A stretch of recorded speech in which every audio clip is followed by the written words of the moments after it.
Hi guys! Welcome to my channel, Allen Mix Vlog. So for today's video guys, bahagi ko po sa inyo ang mga banding namin ng lola ko bago po siya nawala. So, ito po yung mga araw guys na medyo mahina na po siya. At ayun, hindi na po siya kumakain. Ayaw na po niyang kumain. Ilang araw na po na hindi po siya kumakain. At yun nga, tawag sila ng tawag sa akin kasi baka daw kakain siya pag nakausap niya ako. So yun na nga guys. Ito na nga, tumawag ako kasi mahirap din yung signal sa kanila. So ito nga, tinawagan ko siya. Sabi ko sa kanya na padala ko siya sa ospital pag hindi siya kakain. Ayun, kumain siya ng lugaw. At ito na guys, ayan, pumangon siya at nakipag-usap sa akin. Usap kami. At ito guys, kilala pa niya ako. Habang kausap niya ako, ayan, bumangon siya guys kahit alam kong masama talaga yung pakiramdam niya kasi namamanas po siya. So, ayun, nakipag-usap siya at gusto nga daw niyang kumain ng yung isda. Tsaka magpapabili nga siya ng gamot. Ayaw na niya magpadala sa ospital guys kasi nasasaktan lang daw siya. Takot siya sa injection kasi nung nakaraang buwan, nung mga ilang buwan na po na ospital po yan siya. So ngayon ayaw na niya magpadala sa ospital. So ayun, binilihan ko na lang ng gamot niya. Pang pausok, pang paaso.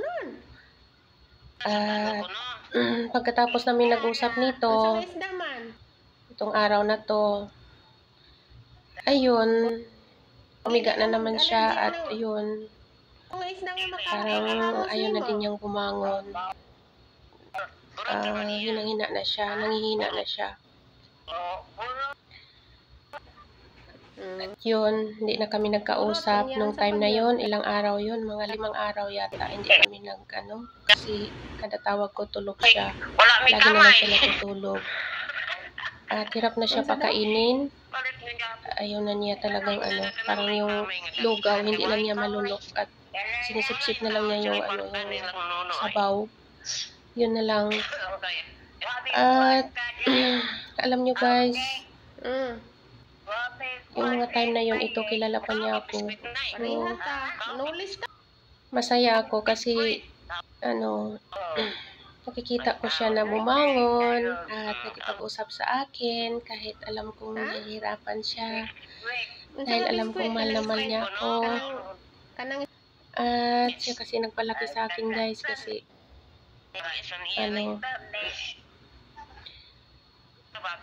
yung nanay ko, nabuntis siya, pa daw, 9 months pa daw ako, kaya doon ako sa kanya. Siya yung nagpapalaki sa akin, mahal na mahal niya ako. Grabe, sobrang mahal niya ako guys. At ito yung mga araw guys na masakit sa akin kasi nandito ako sa malayo. Hindi ko siya naalagaan. At sa pagsuporta naman about sa pera, hindi ko na full support. Kasi alam naman niya na marami din akong sinusuportahan. At yun, masakit sa akin kasi nandito ako sa malayo, hindi ko siya naalagaan habang yung may naramdaman siya. Masakit sa akin. Mahal kayo ta ka na. Pero alam ko na naintindihan niya ako. So ito po yung mga araw guys. Ito po guys. Kaya masaya kami nakipag-usap siya. Naman ko sila din ha, nagbantay ni mo din ha. May internet kasi ang hirap mag-contact sa kanila guys. So parang talaga guys, kasi pag nag-usap kami nung time na yun, maganda yung internet. Naman mo so, din ha, manday ka mo uli. Dito naman guys, ito. So ito yung mga araw na ilang araw na siyang nakahiga, hindi na siya kumakain. So, tumawag ako. Nagulat ako guys, bakit ito na siya. Bumangon siya. Nakaupo. I love you, Nay. Mahal kayo ta ka, Nay. Sorry kayo, nga dili good ko makauli, Nay. Nakipag-usap. Yun pala guys, hindi na niya ako kilala. Hindi na niya ako kilala sa time na to. Naya po na yung signal dayo eh. At nakipag-usap ako sa kanya. Akala ko okay na siya kasi Kaon kag banat kay aron nakaupo na ka. siya. Kasi ilang araw na yan guys, mula nung una namin kaon ka din nakabakod na ka. Usap sa akin yung kilala pa niya ako. So dito guys, hindi na niya kilala yung pangalan ko, yung Evelyn, pero yung Nining, kasi Nining talaga yung tawag niya sa akin. Mula pagkabata ko, hindi ko talaga natandaan na tinawag niya ako sa pangalan ko na Bilin. So Nining yung tawag niya sa akin. So itong araw na to guys, ito po yung araw na nag-uusap kami, medyo mahaba-haba yung wala man yung signal namin na nag-uusap. So masaya ako kasi nakita ko na parang okay na siya. Di ba kita nyo guys? Okay na siya. Parang okay na talaga siya. Pero yun na nga lang, hindi na niya ako kilala. So, ini-enjoy ko na lang guys yung pakikipag-usap ko sa kanya habang kinakanta-kantahan ko siya. Kasi alam ko na gusto niya na kakanta ako. Kaya yun, kinakanta-kantahan ko siya.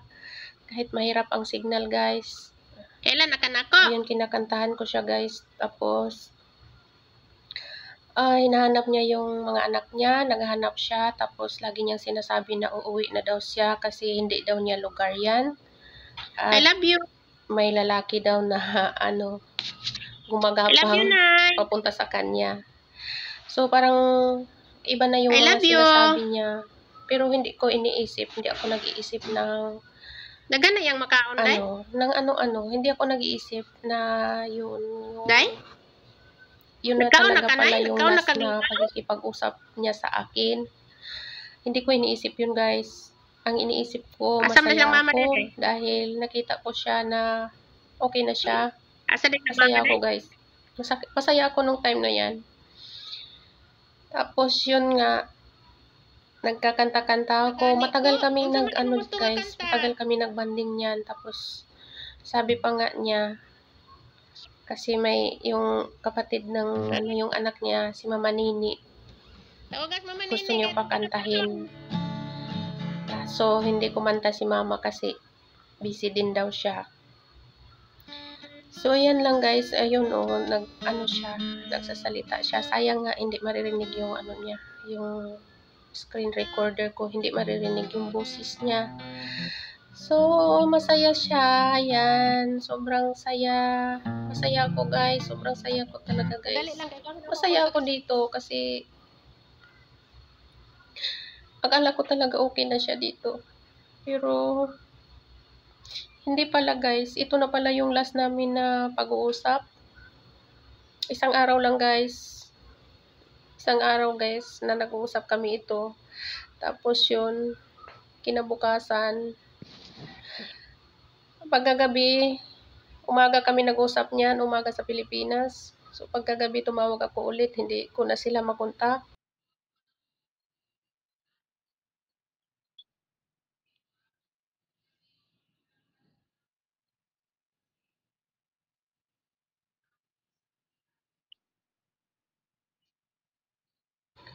At pagka umaga guys, tumawag din ako ulit. Wala din, hindi din nila sinasagot yung tawag ko. So, hindi ko iniisip na mangyayari yun na pala napapaalam na siya. So, kasi okay nga, 'di ba? Kita niyo guys, okay siya, nakikinig siya sa kanta ko. Nakikinig siya guys. So, sa pagtulog ko, alam nyo, dala ko yung saya. Kasi, yun na nga. Kahit hindi niya ako kilala, pero nakita ko yung mukha niya na iba nung nakaraan. Na parang nanghihina talaga siya. Pero dito, okay yung mukha niya guys. Yung pinakita talaga niya sa akin na okay na siya. Nakikinig siya sa kanta ko. Kahit yun na nga, hindi na niya ako kilala. Pero nakikinig siya guys. Nakikinig siya. At yun, pinakita pa niya sa akin na ano guys, kumakain siya. Kumakain siya dyan. Samantalang nung nakaraan, hirap na siyang pakainin. Kaya sino bang hindi masaya? Kaya masaya talaga ako guys habang natutulog. Kampante ako kasi iisip ko na akala ko talaga okay na siya. So, hindi ko alam. Ito na pala talaga yung last namin na guys. Last namin na pagkikipag-usap niya sa akin. At nakikinig siya sa mga kanta ko guys. Nakikinig siya.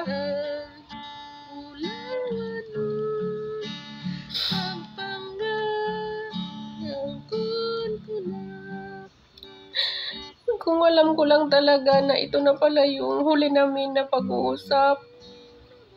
Sana hindi ko siya pinahiga guys. Sana nag-uusap na lang kami. Tabangin ko kanta na eh. Kasi nakita ko na parang pagod na siya, kaya sabi ko pahigain na siya. Kaya, guys.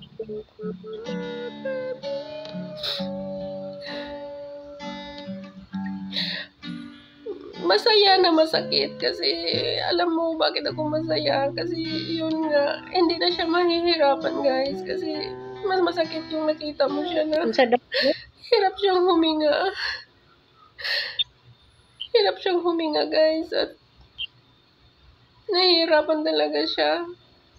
Kahit sa pagbangon nahihirapan siya, kaya masakit din sa amin na makikita siya na gano'n. Asa day kuno siya?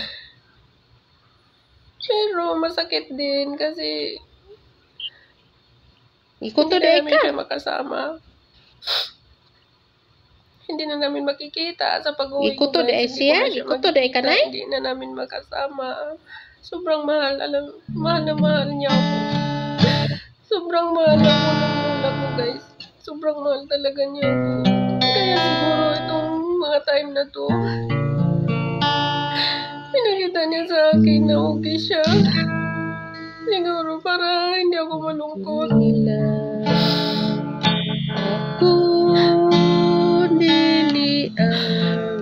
Kahit nung wala pa siyang guys, okay pa siya guys, ayaw niya magkipag-usap sa akin ng matagal kasi umiiyak yan siya.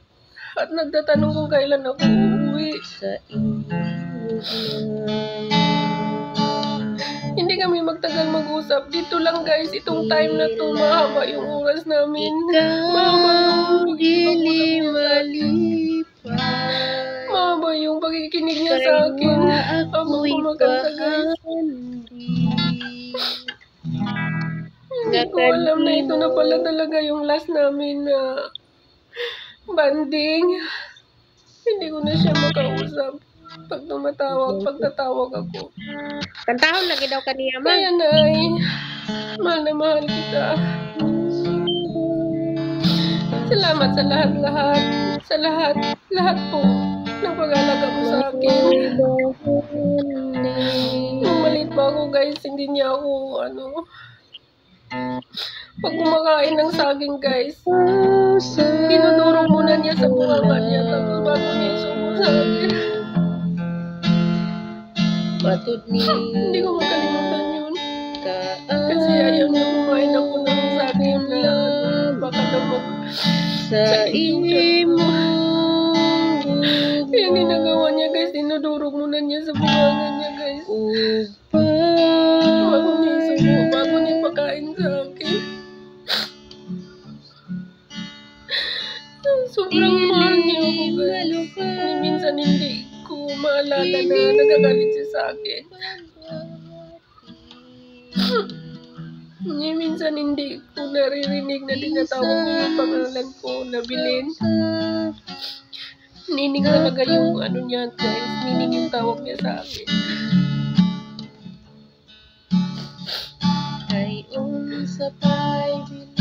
Kaya mahal na mahal ko din siya. Kaya yun lang hindi ko na siya naalagaan habang may naramdaman siya.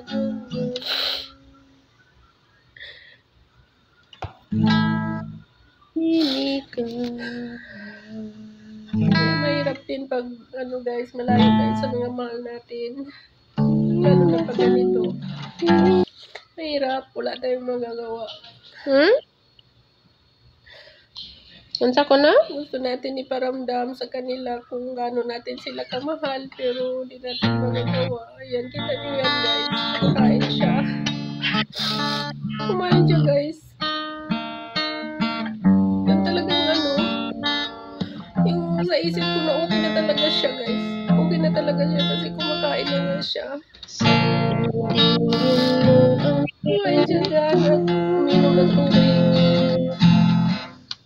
Kita nyo guys, sino bang mag-isip na ano, pero palang ano, last na talaga niya yung araw na yan kasi kinabukasan wala na. Nung pag-isip ko niyan, ng gabi,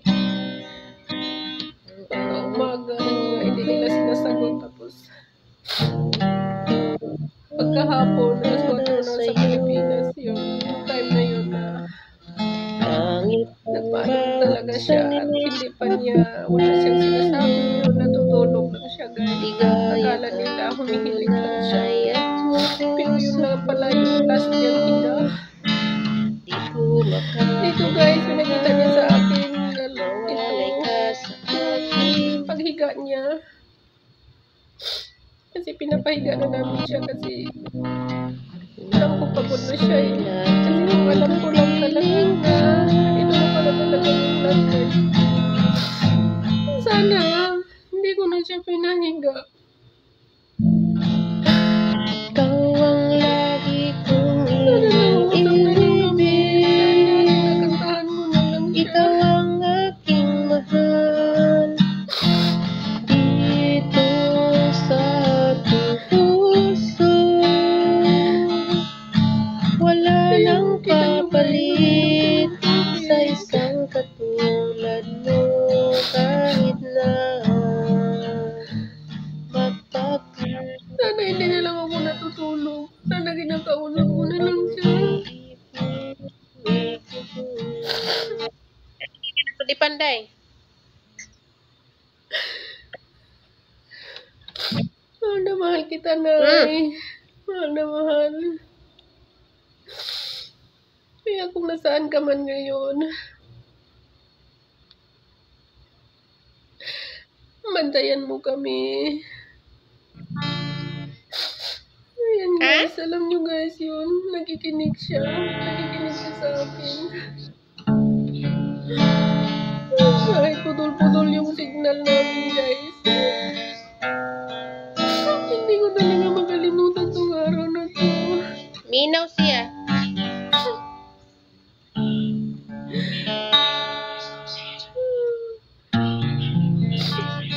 Kita nyo guys. Nakikita ko ng video na to guys. Yung mukha niya. Sana hindi na lang ako natulog. At kinakausap ko na lang talaga siya. Yun. Ako.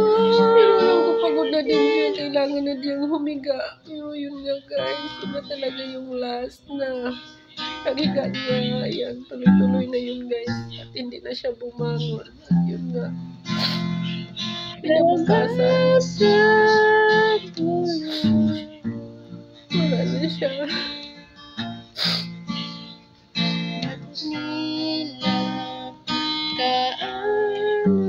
At iba na yung ano niya dyan guys.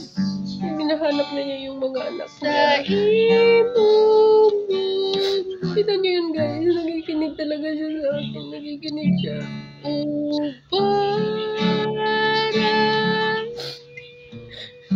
Nakikinig siya sa mga kanta ko guys. Kahit Minaw hindi- sana yun. Hindi na niya ako kilala.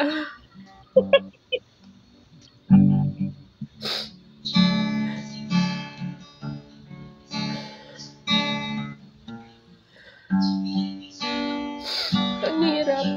Mahirap. Ang hirap na nandito tayo sa malayo. Lalo na sa mga ano, OFW. Ang hirap. Di naman ko kami muray sa akong kanta na yun. Hindi Ikaw na ganun kami muray kadali pa kasi lang mong kanta uwi na tayo.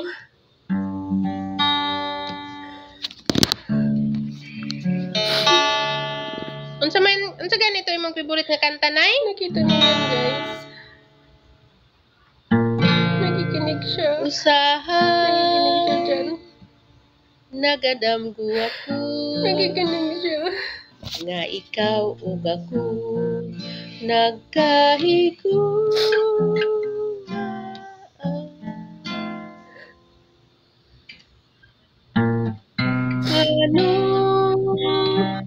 Damgohon ko ikaw, damgohon sa kanunay. Gusto niyang umalis. Gusto niyang lumakad. Gusto niyang kasi aalis nga daw siya. Kasi hindi daw niya lugar yan. Nagamahay ako, uuwi daw siya sa kanila. nganong nabuli pa ningkali. Hinahanap na yung tungkol niya.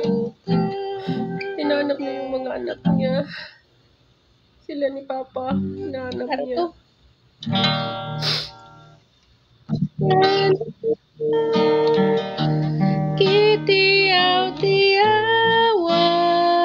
Minsan hindi pumasok sa isip ko na yun na pala talaga yung last namin na pag-uusap.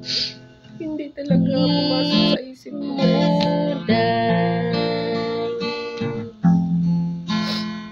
Na yan na pala talaga yung last namin na Unsa ganito imong pag-uusap. favorite nga kanta, Nay? I love you, Nanay. Love you so much. Mahal na mahal kita, Nay. At kung nasaan ka man ngayon, mag-iingat ka po. Unsa At daw? bantayan niyo po kami. Bantayan niyo po kami lagi, Nay.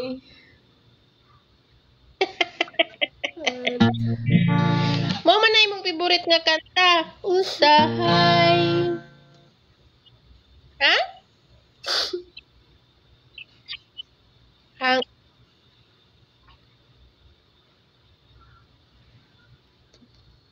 Kita niyo, guys.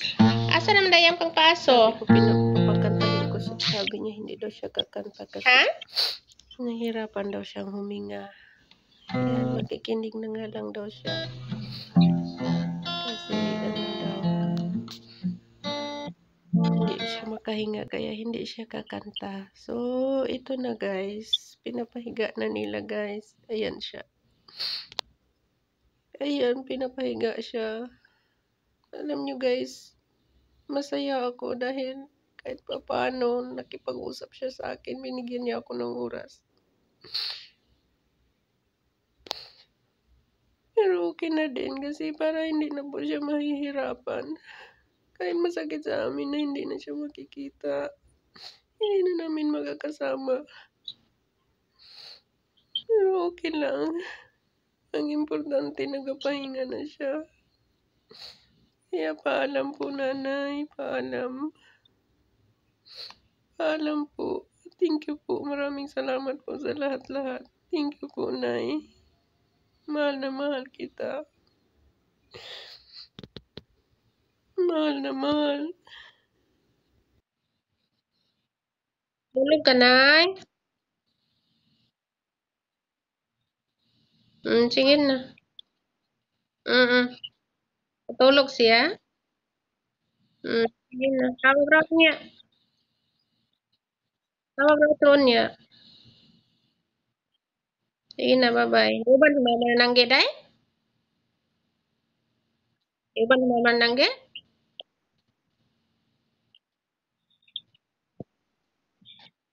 Sige na, bye-bye na. Bantayin na kayo sa kulipan.